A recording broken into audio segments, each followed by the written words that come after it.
I started to think about this topic and what I would say to this and to support potentially you who's watching this in in what to do in this case. And I figured I'd just videotape it because maybe we can maybe something will come up that's of value and of use just in the natural sort of in the natural kind of way to instead of like formulating an answer to this. So this is like a really hard thing to talk about. I had a my best friend who was dealing with severe addiction. I mean, the last time we hung out was he went.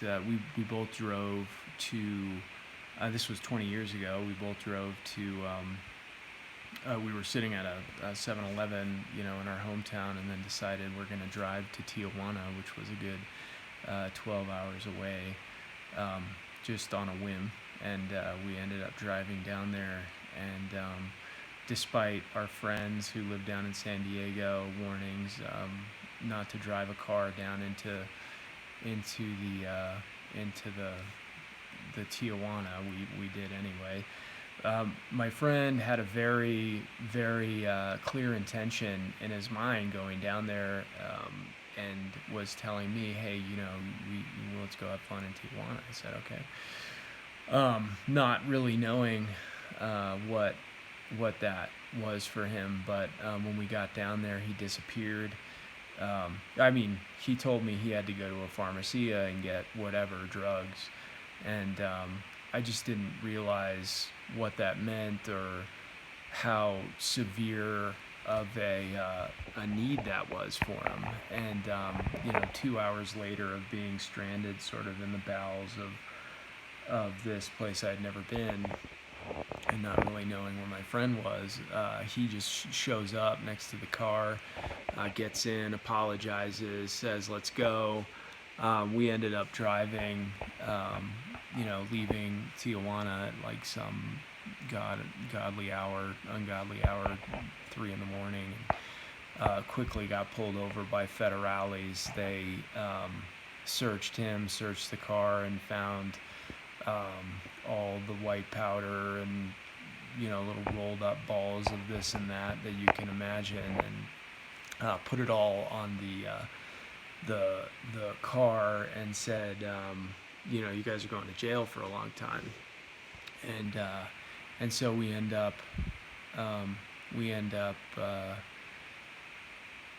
bribing them with a Apple iPod, one of the first ones that came out, and thank God they let us go. But they also gave us the marijuana that we had back, and then we drove across the border and ate that, and didn't look back. I can't tell you, like, we then ended up driving all the way back 10 hours.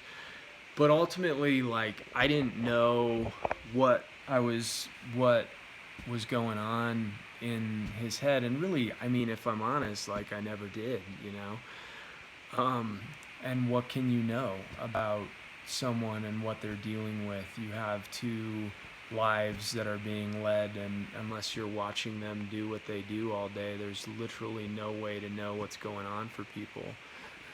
In their heads and their hearts and their actions throughout the day. There's just literally no way. So he ended up. I went back to where I was living in Eastern Europe at the time I was living there. But he ended up taking his own life a few months, 6 months later or something like that. And it was just like, could I have made the difference for him? And this gets to our kind of a question. It's like, how do you coach, or how do you like support someone who's so in it, whether it's addicted to alcohol, addicted to drugs, addicted in any way, shape, or form, because it's like there's nobody home. and that was my experience before I even had any experience coaching or any experience supporting people through addiction, and knew that there was kind of no one there, right? Now, all I can do is speculate, right? But I can tell you, like, with the work that we've done so far, and in the work that I've done with other people in other settings, is the listening. Step one.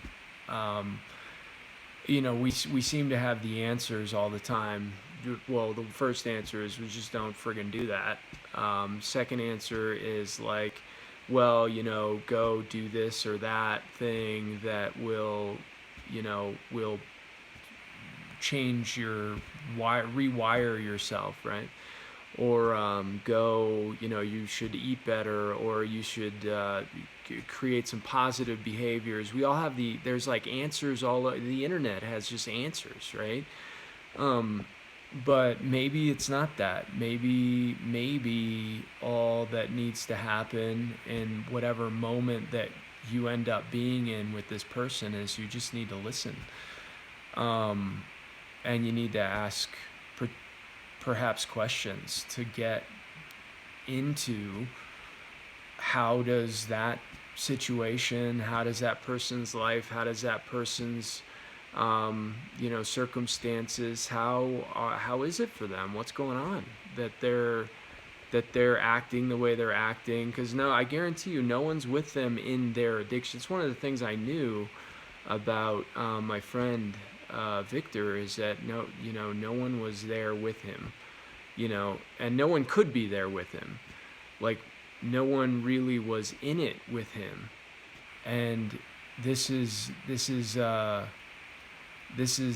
of the things that's really, it's a human, debacle. We're all together in society, but no one's really, no one really is together, are they? I mean, all the time, you don't see what other people see. You don't know what other people know. You don't feel what other people feel. All you can feel is your own experience, and your own experience of your heart and your mind and your whatever's there, like your feelings and your physical experience.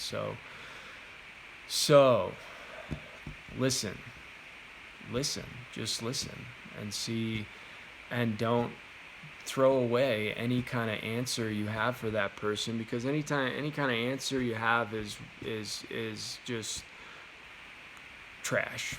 And my answers are trash too, so don't listen to my answers either. I have opinions as well. I have advice. I have like, oh, well, you should go do this or that.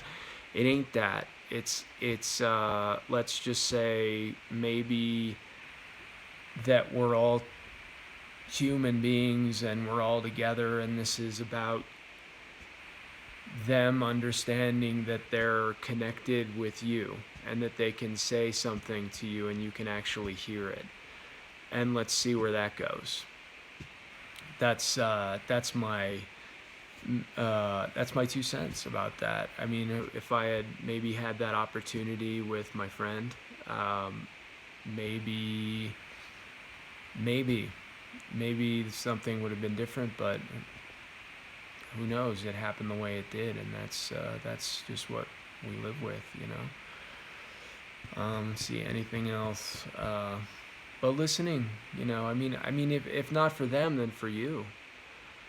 So the person that you love are like related to and connected to that person you love's experience of themselves, of their lives, and that you see what they see. That's a gift. That's a beautiful thing right there. So I think that's it. Let's try that. Let's see how that goes. If you have any questions, maybe write them in the thing. I think you can respond, and then I can maybe we can get a dialogue going about this. All right, thanks.